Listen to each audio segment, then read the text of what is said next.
The Mannin Line with Andy Wint.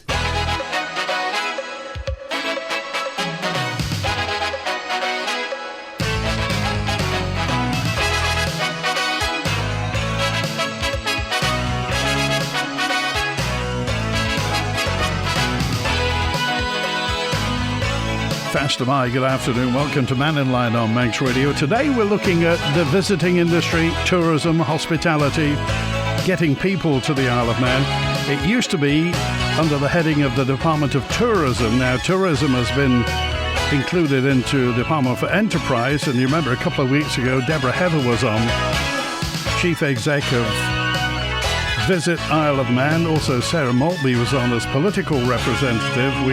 And Deborah Heather is obviously from the industry, so she knows of what she speaks, as does the guest today on Mannin Line. Ged Power is here, hospitality professional. Crikey, Ged, what do? You do everything. I do a bit of everything, and I'll tell you what, this morning I got off to an exciting start, dropping off a family of 5 Brazilians who were staying at a hotel. They've had a few days here on the Isle of Man, and they had a great time, so it just shows how far the Isle of Man reaches at the moment. What did they come here for? Family holiday. They're doing a tour of Great Britain, so they came and did the usual attractions, up the tram, around the TT course, up to the Motor Museum in Derby. They've had a wonderful time. Okay, Deborah Heather has been here, a little more than a year, something like that, hasn't she? Yes, and what a breath of fresh air so far. I've seen her in action at a few presentations, and, her recent comments about how we need to adjust the pricing system for the steam packet, make it more real, reduce those barriers to entry on the fare structure and so on. I think it is absolutely wonderful that, that she's kind of speaking the truth. The elephant in the room is out. Okay, so how does the industry interact with, because I get the feeling that they are enablers inside, whereas the Department for Tourism used to have a big fat budget. That's now been segmented here, there and everywhere. What does the Visit Isle of Man, what does it do for professionals like you? Well, the Visit team, the Visit agency, set the strategy, for the next 10 years, which some thought was a little ambitious, with aiming for 500,000 visitors by 2032. I think, that is possible, the way things are going. The Isle of Man has a natural appeal with the increase in hot weather in the south of the Mediterranean and so forth. I think people are just going to gravitate more to the UK for vacations and so forth. But as for what the Visit agency do, I think that intervention from Deborah Heather with other aspects around the island, it's got to be a good thing, because what's really important is that she's got a background in tourism, and this is new. In the past, maybe some of our political members and other persons involved, they haven't got that history, so they don't know how tourism works. So you're off to a slow start already. Okay, I'm just checking their schedule now. This Thursday, the 18th of July, and Friday, the 19th. Thursday, we've got the Seabourn Sojourn, and on Friday, we've got the Viking Saturn. 2 big cruise liners coming in on Thursday. What can the cruise passengers expect? Cruise jobs are brilliant fun, because you've got them in the palm of your hands for 6 hours, and as an independent minibus tour guide guy, you can just show them the best bits of the Isle of Man, an eclectic mix. You've got to think on your feet for the day, because you might think, oh well, if we go down to Niarble, it's not open, or that fantastic Knockalo Museum, which is one of the best exhibits on the Isle of Man, that's not always open. So you've kind of just got to be a little bit dynamic in what you do during the day. But I'll tell you one thing, is that when you say goodbye at the pier head here, they've had a great time. Every time is a great time, and they love the Isle of Man because you get round in a short space, a short area, and they see so much. Okay, so Deborah Heather said the cruise industry is very good. I mean, unequivocally, it's very good news for the Isle of Man. It is, because you've got to make sure that they spend some money in the right places. Well, they have to. I mean, they pay to come off, don't they? It's not free. Oh, absolutely. So the likes of, say, when you look at the heritage exhibits, the likes of the Castle Rushen or the likes of the transport that we've got, the steam train and the electric tram, they are getting a superb amount of business, which is kind of channeled straight to them. And then the rest of us are private tour guides and things. We kind of pick up the pieces around the edges. And I don't want to say that anybody who's on a cruise ship or a cruise has seen everything, but I mean, a lot of the places are quite samey. The Isle of Man has got lots of different things, and as you say, in a little, in a short amount of space. So we are here to impress. Typically, when you've taken cruise passengers around, what are they blown away by? What do they like? The big hits, it's that moment when you get up to Laxey and they're about to go up the mountain. And just the way the layout at the train station is beautiful, and you really are going back in time. And then the other one is when you just walk through that alleyway and you come into Castletown Square and it's all pedestrianised and there's the sunshine and you've got the castle as the backdrop, and hopefully the House of Keys will be open and you can go in there. It just never fails to impress. It's a pure heritage site. OK, if you want to speak to Ged or make some points on tourism, heritage, visiting trade, whatever you want to call it, if there's something you'd like to talk about, then call 66 13 68, text 166 177, WhatsApp, same number, 166 177, and you can email studio@manxradio.com. And again, years ago we were a bucket and spade destination. When there were 35,000 people on Douglas Beach, we knew what we were doing. That's never ever going to come back, so we can't live in the past. Have we got a clear view of what it is we do? Are we heritage? Are we open air? Are we Celtic? Are we Viking? What are we? I would say that the visitor landscape has changed even in the last few years, even since maybe that strategy was set. And I think we need to adapt and change. So, for instance, the like of that fabulous coastal footpath, which is, 105 miles, and it's had a little bit of negative attention because we can't maintain it, we can't keep it cut back. And yet people like to have a challenge or achieve something when they go on the island. And wouldn't it be great to have that 105-mile T-shirt, I did the walk around the Isle of Man, or perhaps, where appropriate, make it into a cycleway. And we need to be clever in how we can have this path maintained. So it's there's a recent headline, that the report has taken a year too long. Well, this is bonkers, isn't it? This is bonkers, and this is holding us back, and we need to break those chains. So maybe, why don't we be smart and get the footpaths integrated into a judicial programme for people who've been offending, that kind of thing, and make them responsible, give some pride to the Isle of Man. Put prisoners clearing the path. I'm not saying prisoners, I'm saying people involved in the justice process, but because that's, people like fall off the chairs if you suggested that. But what I'm saying is there another way we can do it? Because our staff, engaged in footpath maintenance simply can't keep up.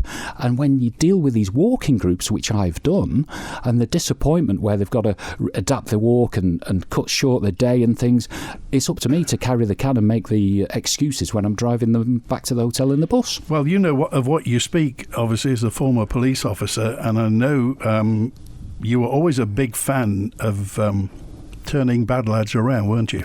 Well, I think there's an opportunity here, and what a great platform that you've got for the Isle of Man, this coastal path, because if you take the path, say, from Port St Mary all the way around to Port Erin, that is unbeatable, isn't it? Unbeatable. Something else. Right, let's go to the phone lines. Mark's with us. Hi, Mark, you're live with Ged Power. All right, Andy. Hiya, Ged. How you doing, fella? Hello there. Right, I've known Ged for a number of years now, and I can honestly say, Ged, you're one of the most honourable and honest people I've ever met. So if you say something is right, then it genuinely is right. But can I just ask you something? When you see these cruise ships going to the Orkneys and Jersey and Guernsey, now, if they go there on a Sunday, the local council go out of their way to make sure things are open. When you come to the Isle of Man on a Sunday, and let's be honest, most of the cruise ships do come on a Sunday, everything's shut. Do you not think that there should be something, maybe yourself, because, your name carries a fair bit of clout on this island. Could you not perhaps get in touch with Manx National Heritage and say, look, I appreciate the fact that you've got to have a day closed, just to renovate and polish things up. But can you not stay open just for one Sunday and let these cruise passengers have a proper look at what the Isle of Man has to offer and what it was like in the past? I agree with you entirely. It is frustrating that when you see, places that should be open and they're closed purely for staffing reasons and budgeting and so forth, and really anything that's sort of government-led, well, we're broke, aren't we?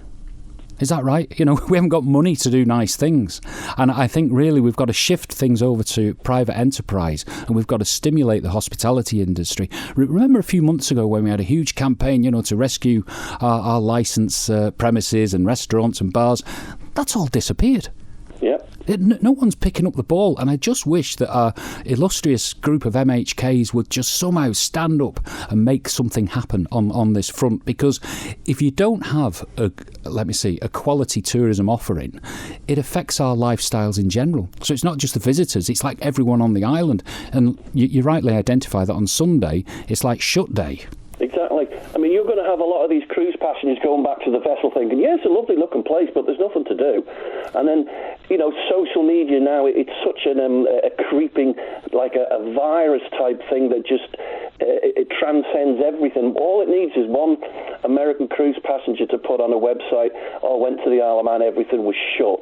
And before you know it, 1.5 million people have followed that. I do think that, you know, you said there about private industry and what have you. Can we not just look for some people as like volunteers or something like that, just to keep these places open? Well, we are lucky that your tour guides are good people, all right, and they have to think on their feet and they problem solve their way around these things, because they know that they've got time to prepare for these eventualities. And I know I deal with them; they're quite skilled. But I'm with you. But it is along the lines of there's no money in the pot. Okay, you know, there are a lot of services we can't provide on the island, you know, for health and education and so forth. And so, how much do you feel, though, Ged, if you've got an itinerary plan for, say, 6 people, and you think, right, this is going to blow their mind, and you turn up at the first place to find that it's shut because of staff shortages, and nobody's bothered to tell anyone, because that happens all the time on this island. You know what I do? You've just got to think on your feet, and what I'll do is take them to Magnetic Hill, and you've got to make your own entertainment. I think the point is as well. I mean, let's face it. If you're in the hospitality industry, you are there to be happy chappy. You can't take that doom and gloom with you and say, oh, this happens and what have you. So you've got to pick that up and think on your feet, as you say, Ged. I think the bigger picture is that we've got to look at the benefits of the economy, okay, and the future. Because with tourism, it's always going to be there. A lot of sectors, you know, where people are employed in finance, e-gaming, registrations of this, that and the other, you know, some would say that they're perhaps built on sand. I think, you know, I'm with the Labour government moving into the UK, and there's going to be all these tax loopholes shut down. We need to build and create an industry that's for people to work in and enjoy and have sustainable and long-lasting careers. Mark? Just one final thing, one final thing, Ged. You know, you do a lot of these people come over here and have a damn good couple of days playing golf. Yeah. Have you not gone down the road of the Ged Power Invitational Pro-Am? Try and get some minor Z-list celebrities just to show up, and you could get the papers and you get the TV to come over. I can tell you that we had a campaign 3 years ago with golf mates, and they were videographers, and the feedback in the amount of money that delivered to the Isle of Man economy was fantastic, because of course the golfers, you know, like drink and eat themselves stupid. They spend over £100 a day on beer alone. Mm-hmm. You know, they're not the going to have a round of golf with the worst hangover in the world, but enjoy it and still win. And that's the beauty of golf. You can still win the next day when you've been on a bender the night before. But exactly. We've got 8 great golf courses, and for me, it's unbelievable that we don't capitalise on that. I've been banging my head against the wall on that for years. My business is great. I don't have to worry about a thing. But for pure revenue generation, golfers are winners. And you look at Northern Ireland, Scotland and other places, and they're awash with them. But for some reason, they don't get it. Okay. All right, Mark, good to hear from you. No problem, fella. Have a good one. Thanks for that. So, Ged, what's it going to take for the Ged Power Pro-Am? What do you have to do? Well, actually, to put on an event does require a lot of planning, preparation and cash, and really you need a sponsor. I think really, because we've got 8 golf courses on the island, that's enough, because we've got 2 nights, 3 rounds, you've got all the choices, and you know, the golfers, they love staying in Douglas, and you know what, they enjoy the nightlife in the restaurants. They love it. 2 nights in town, they have a great time. Good. Okay, David, you're live with Ged Power. Hi, David. Hi, Andy. Hi, Ged. Hello. We've had many of a conversation over a football pitch regarding what's happening in the Isle of Man. I just wondered what's the thoughts on now. We don't have a tourist board anymore. Do we have really a think tank? And who's on it?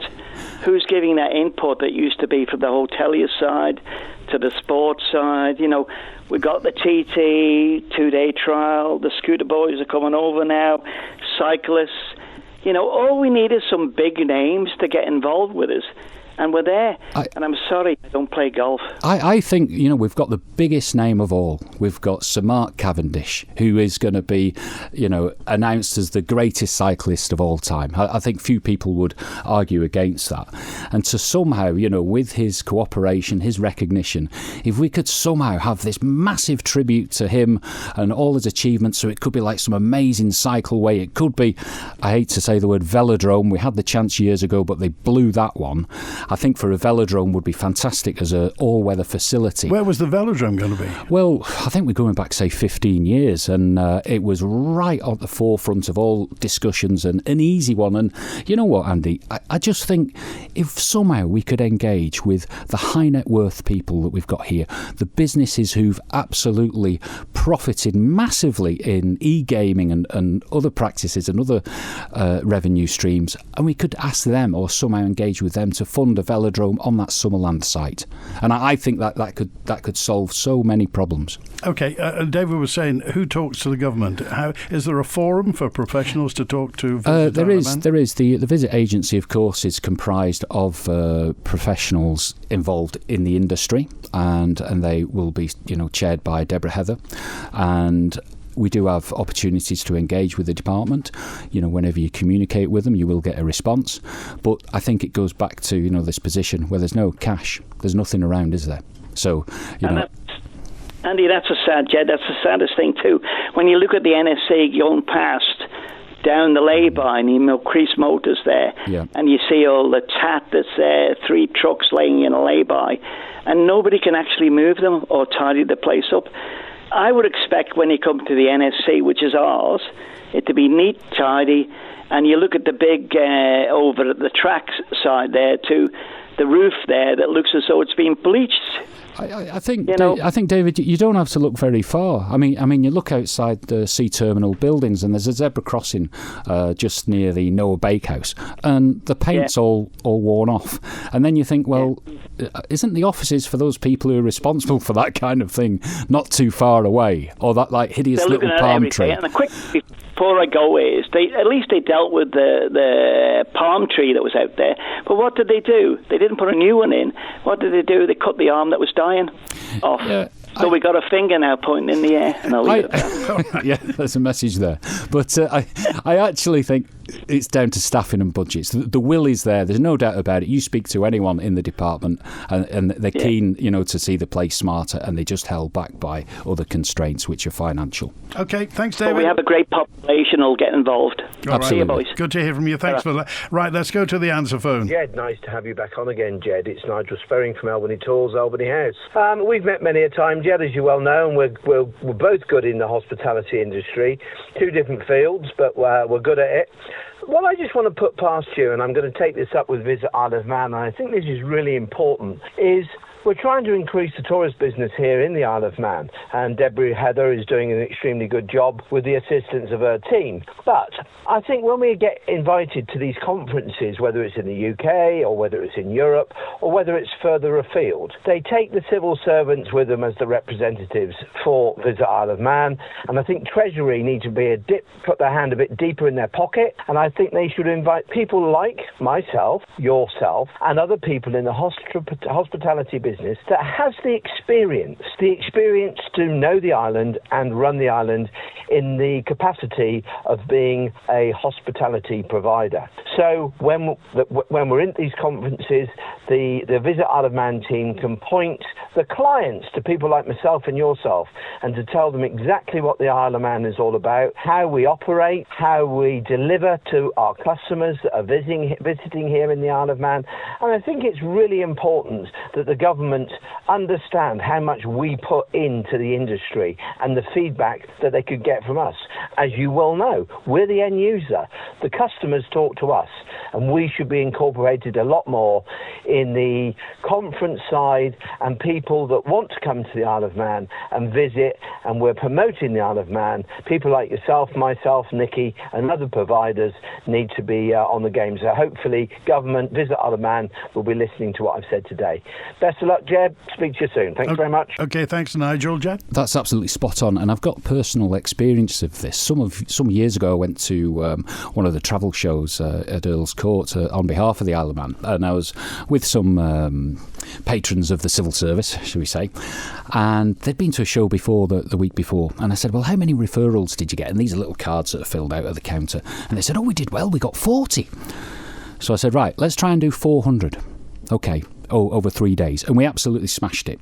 And I think having the privateers coming in who get a little bit overexcited about things, like myself, can do this. Another example is where I went to the TT show at the NEC in Birmingham, which is great fun, and you could see all these people going past, 100,000 people go there, and it was frustrating to go, hang on, people have got an interest in the TT, but we can't actually sell the Isle of Man, for the other 50 weeks of the year, because that TT brand is so important. That track, I'll tell you, Andy, the amount of tours I've been doing around the track where you go up to the Motor Museum in Derby and then finish off the whole circuit is dozens and dozens, and you've got those absolute heroes in trike tours. So the other day I took someone to the airport, old couple, big interest in the TT in years gone by, came over here on holiday on a motorbike in the 1970s, and they relived those magic moments going around the mountain course.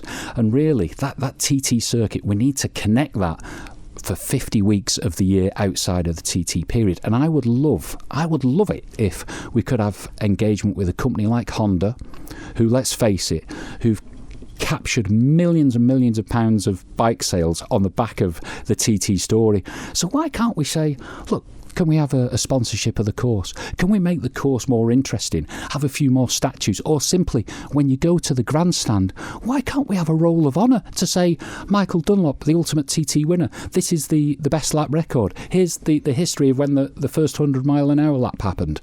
And yet, the TT grandstand, it's just a bit vacant, and you've kind of got to make up the story yourself when you're there. And I just think if you could just have these little notes and information boards, it could make it so much better.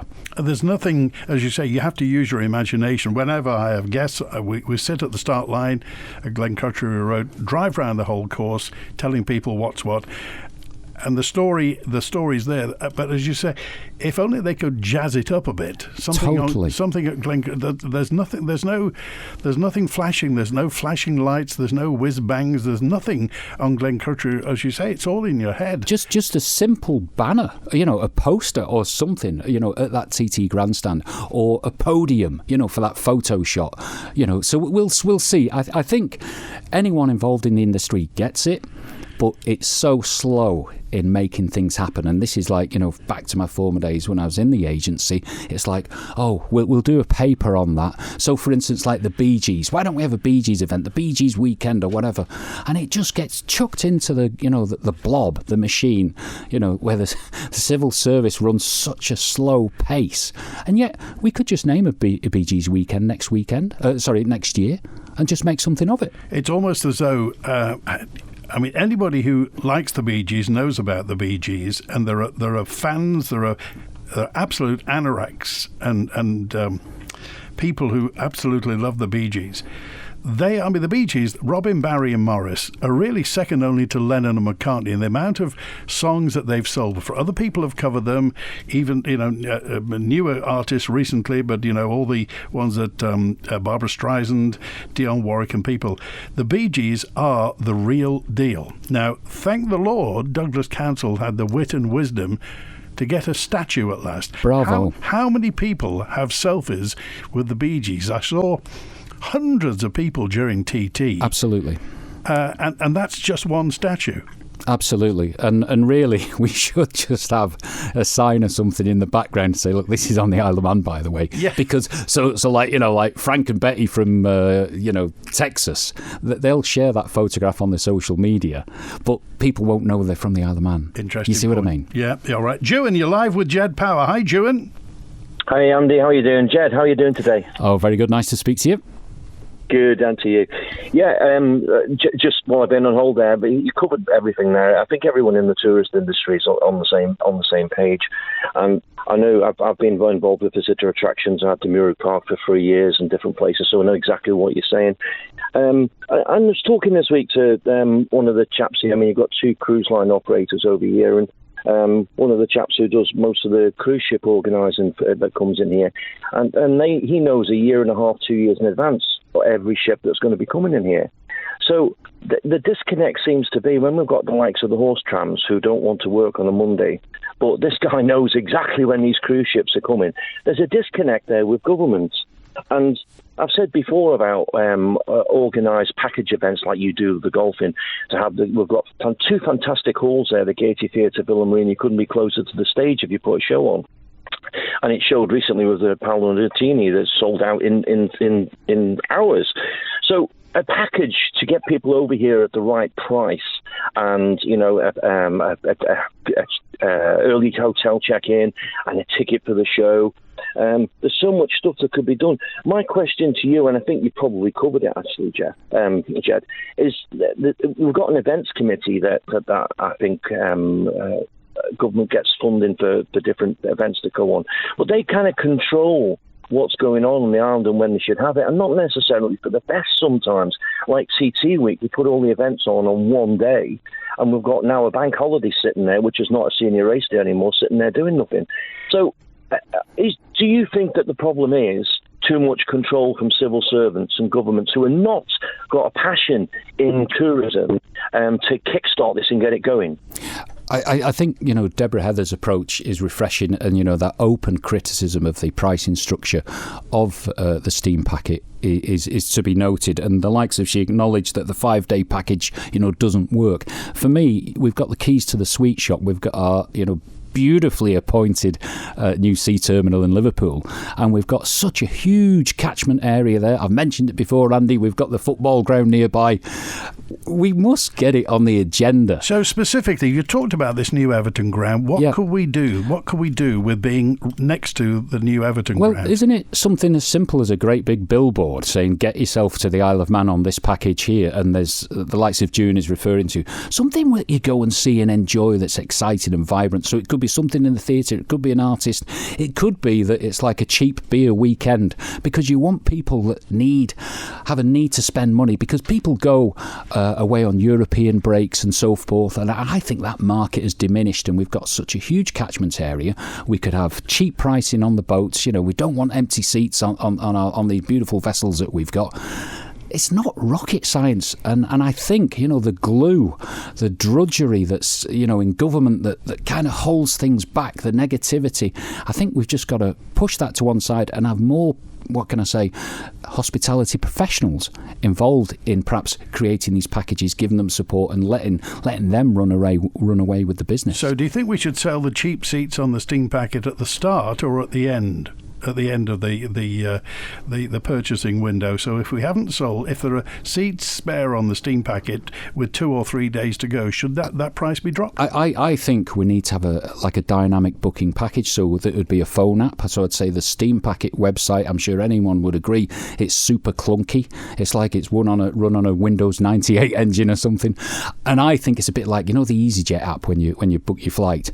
If we could engineer that so that it was clever, and you could have let's go to the Isle of Man, there's cheap seats tomorrow, and just get yourselves down to the pier head. We've got this beautiful boat with 900 seats, and it's a pleasure to travel on. Okay. All right. Thanks, Stuart. Cheers, Andy. See you. Thank you. Good to hear from you. I want to also talk about, we talked about the different type of people who are coming to the Isle of Man, and I've had a note in, and I know it's something that you've taken a special interest in.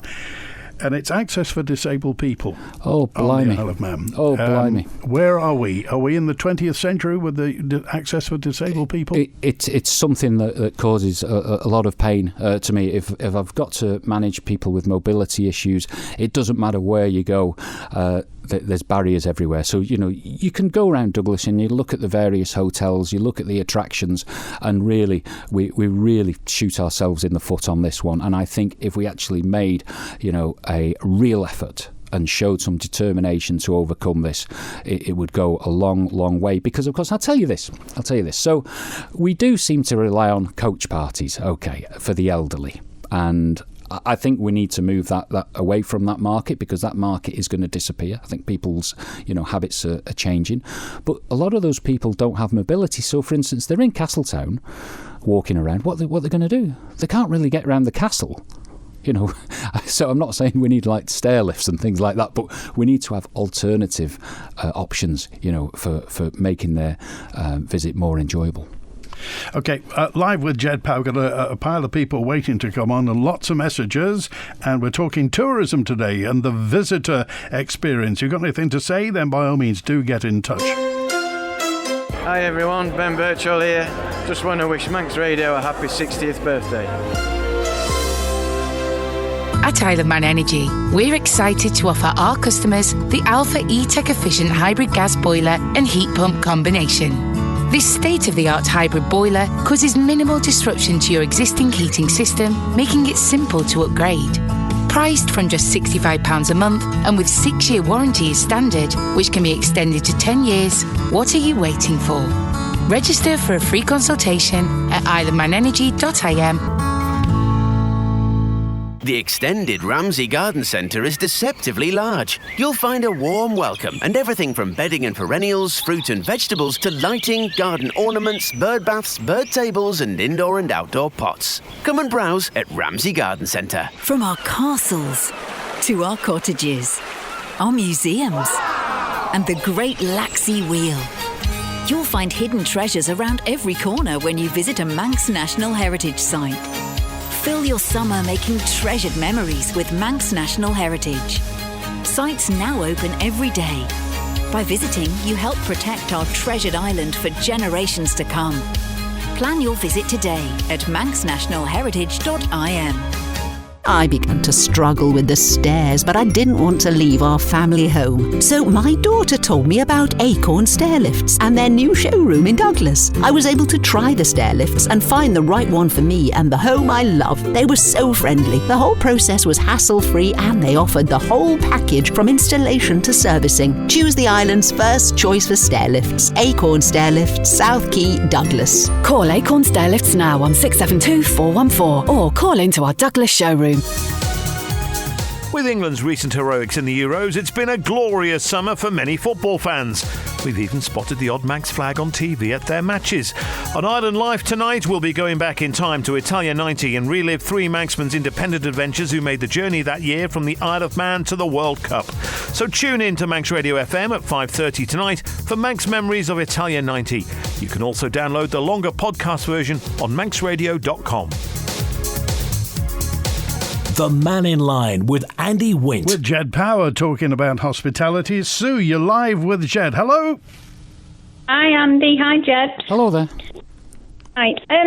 I think this island is missing out on a big area of tourism with the rambling and walking fraternity, because a lot of the footpaths are, you touched on the coastal paths earlier in the show, but a lot of the footpaths are in a state of disrepair, or this time of year it's natural they get overgrown. There's a lack of way markers, there's a lack of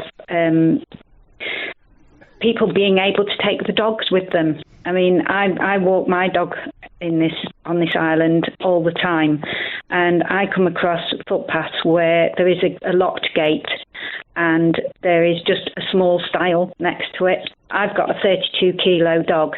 I can't pick that dog up, let alone pick him up and carry him over a stile. 32 kilos? Yeah, he's huge. Yeah, he's a big dog. Can't he pick you up? Yeah, he probably could, actually, yeah. But it's scenarios like that. But also, I think that the walking and rambling fraternity is an all-year-round possibility for this island. We have beautiful, amazing scenery that people enjoy coming to see.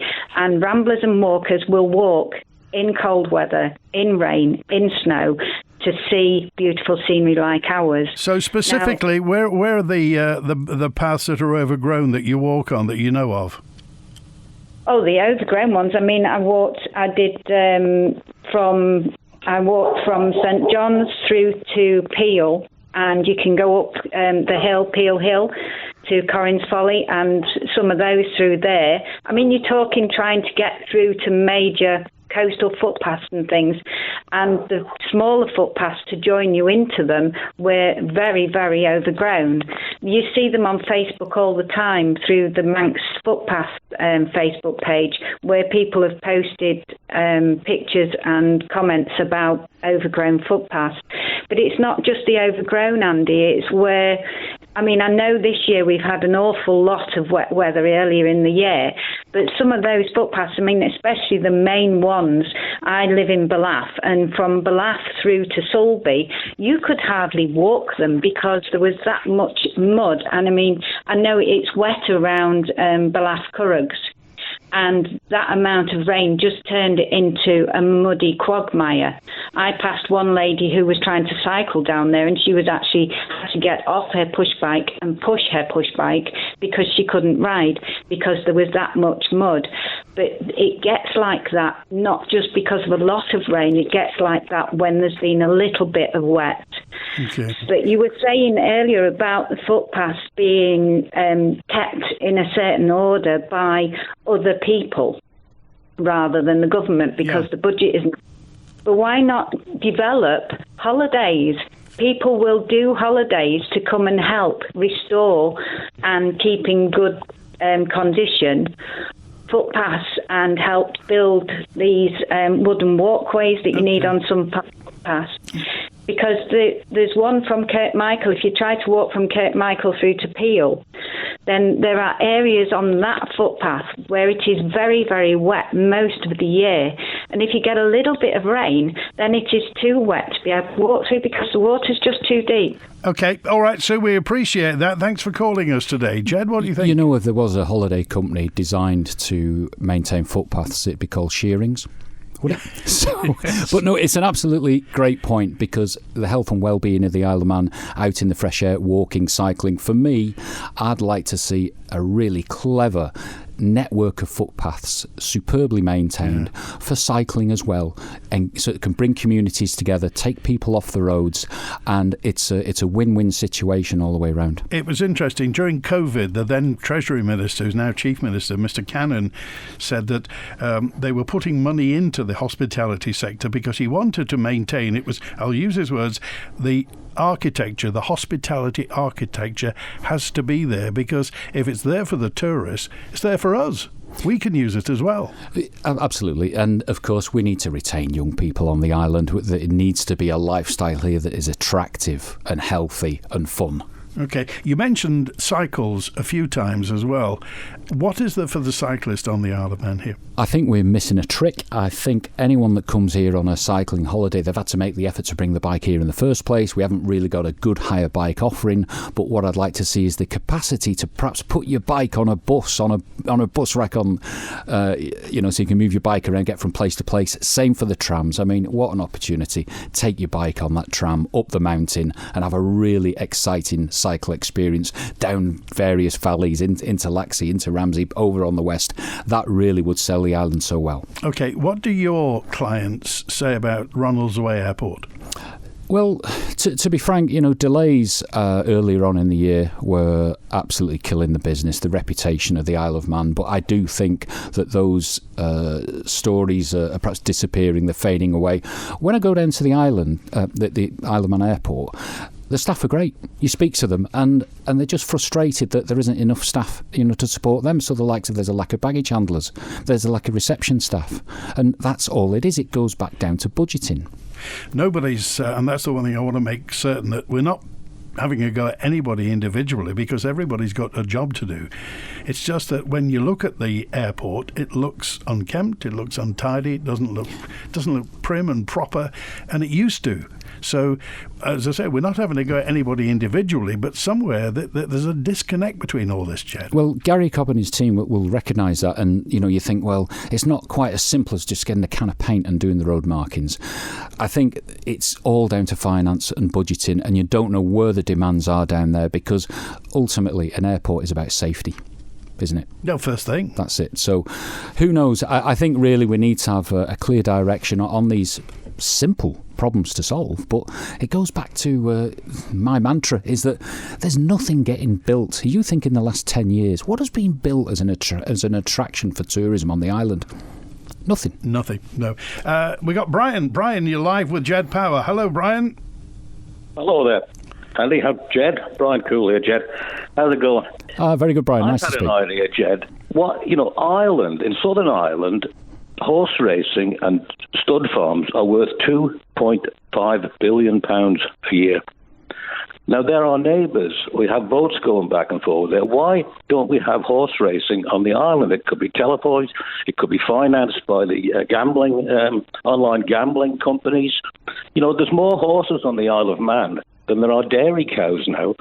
Why don't we take the opportunity of looking in that direction? We could get visitors coming, through Ireland, which is part of the common market, and maybe we can put on cheaper events or something like that. But I think equestrianism... Looking outside the box and looking for something that is environmentally friendly too. Hopefully this year equestrianism is going to be put on the map because we've got Yasmin Ingham, at the Olympics very soon. But as for horse racing on the Isle of Man, that's quite a proposition. But, we've got these gambling companies here that do very well out of our hospitality on the business front with these, super generous tax incentives and so forth. And why not? Why not? Even if it was just a one-off televised race, it cannot be that hard to do. And you know what? We've got the TT theme as well. So we've got the iron horses and we've got the other kind of horses as well. I think it's a great idea. Okay. All right. Thanks, Brian. Okay, thank you. Good to hear from you. As you mentioned, equestrianism is a kind of it's hidden away. If you're in equestrianism, if you're in horse, the number of horses that go to and fro on the boat every week is phenomenal. We've got some very talented people. There's a polo scene on the Isle of Man as well. Well, it's the clientele, it's just like the car clubs that are visiting. So you've got well-heeled, wealthy people.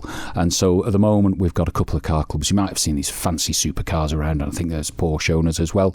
And these spend serious money. You've got, say, 12 people who go into a restaurant, and that's £1,000, for the night. So, these groups are wonderful attributes, for the island. You mentioned it several times, just the hospitality industry. And in government, there's a job that's paid for, there's a pension, and you know what you're doing. On Monday morning, if you work in government in the civil service, you know what you're doing. In the hospitality industry, anything can be thrown at you. Whether you're running a cafe, a restaurant, whether you're taking people out on a tour, you've got to think on your feet. But you need those people to come, that you've got to have them to spend money.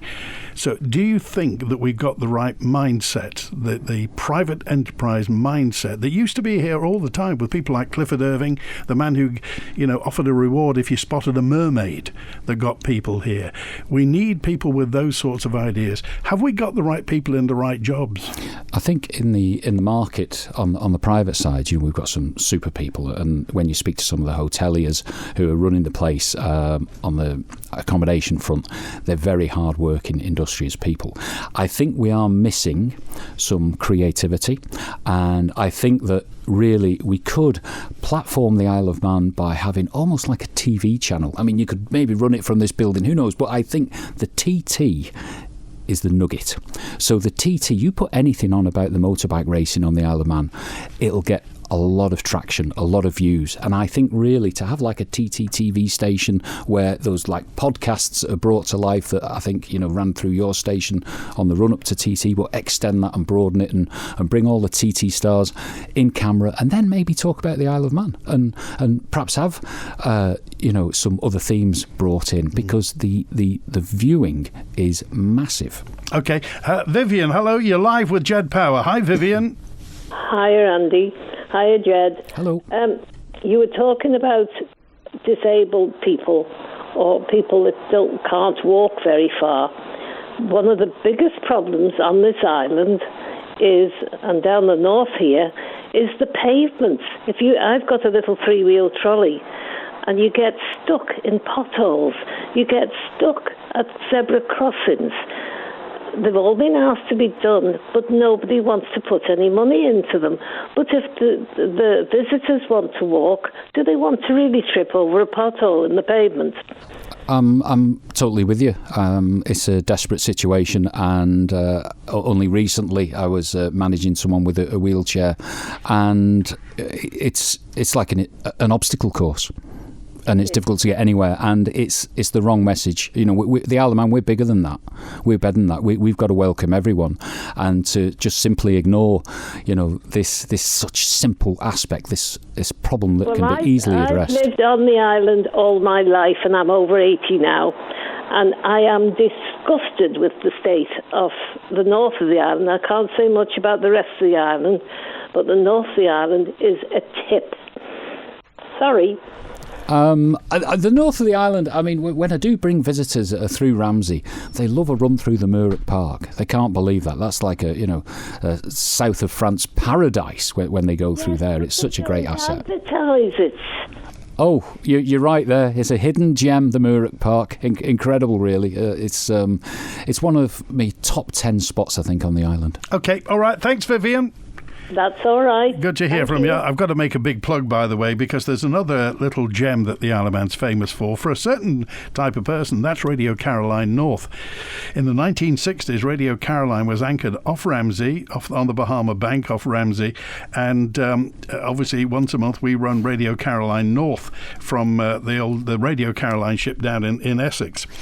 And the weekend, 2nd, 3rd and 4th of August, we've got a weekend in Ramsey. I contend Ramsey is as important as the Cavern Club and Abbey Road, because that was part of the swinging 60s. So that weekend we're having a thing to do in Ramsey. And I'd love to see Ramsey do more on that. Ramsey's got it can do so much more. I'd put it along there with the Bee Gees, not as big as the TT as well. But there are so many things that the Isle of Man has done. Things like the Frank Matcham Theatre that we have, the Gaiety Theatre. For theatre fans all over the world, we have a Frank Matcham Theatre. Norman Wisdom lived here, for heaven's sake. Cynthia Lennon lived here. Nigel Mansell lived here. All the Joey Dunlop. Not to even... You've mentioned Knockalo, but our World War II history, and obviously World War I with Knockalo, and our heritage, the stuff that the Max National Heritage do with Ancestry. People from all over the world come because their grandparents, great-grandparents or great-great-grandparents were at Knockalo, Ged. There are millions of people out there. It's remarkable, the nationalities that you get. And, you know, we talk about the North. What about the Iron Pier? You know, how that is a private concern, and the great work that's happening there.